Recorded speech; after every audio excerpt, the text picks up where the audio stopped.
ಇದೆಲ್ಲ ಏನ್ ಗೊತ್ತಾ, ಈ ಮಗುವಿನ ಮಹಿಮೆ.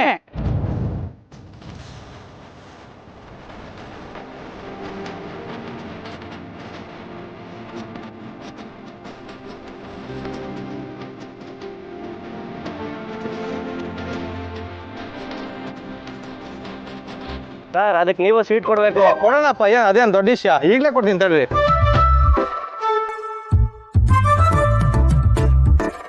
ತಗೊಳ್ಳಿ, ಎಲ್ಲರೂ ತಗೊಳ್ಳಿ, ನೀವು ತಗೊಳ್ಳಿ. ಸರ್ ಕಾಸ ಓ ಲಿಂಗ, ಬಾರಿ ಕಟ್ ಮಾಡ್ಕೊಂಡ್ ಕೊಡು. ಇನ್ನು ಇವರೆಲ್ಲ ಏನ್ ಕೇಳ್ತೀರಿ, ಇವತ್ತು ಕೊಡು. ಇವತ್ತು ಕೇಸ್ ನನ್ ಕಡೆ ಆಗಿದೆ, ಯಾಕೆ ಎಲ್ಲ ತುಂಬಾ ಖುಷಿ. Thank you sir. ತಗೊಳ್ಳಿ, ತಗೋಪ್ತಾ ತಗೊಳ್ರಿ ಹುಡುಗರು ತಗೊಳ್ರಿ, ಎಲ್ಲ ತಗೊಳ್ಳಿ, ಹೆಣ್ಮಕ್ಳು ತಗೊಳ್ಳಿ, ಎಲ್ಲ ತಗೊಳ್ಳಿ, ತಿನ್ನಿ ತಗೊಳ್ಳಿ, ಎರಡೆರಡು ತಗೊಳ್ಳಿ.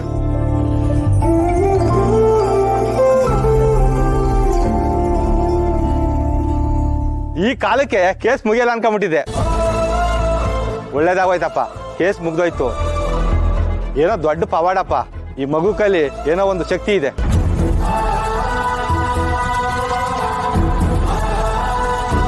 ಈ ಜೀವಮಾನದಲ್ಲೇ ಕೇಸ್ ಮುಗಿಯಲ್ಲ ಅನ್ಕೊಂಡಿದ್ದೆ.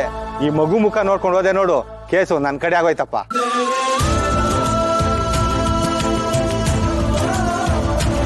ನೋಡಿದೆ ಗೌತಮ್, ಅವ್ರ ಬಾನಲ್ಲೂ ಬಂದ್ಬಿಡ್ತಲ್ಲ, ಇದೆಲ್ಲ ಆ ಮಗುವಿನ ಮಹಿಮೆ ಅಂತ.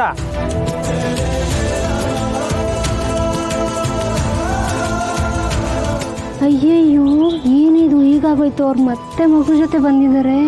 ನಾನು ಹೇಳಲಿಲ್ವಾ, ಅದವ್ರ ಸ್ವಂತ ಮಗುನೇ, ಅದಕ್ಕೆ ಕರ್ಕೊಂಬಂದಿದ್ದಾರೆ.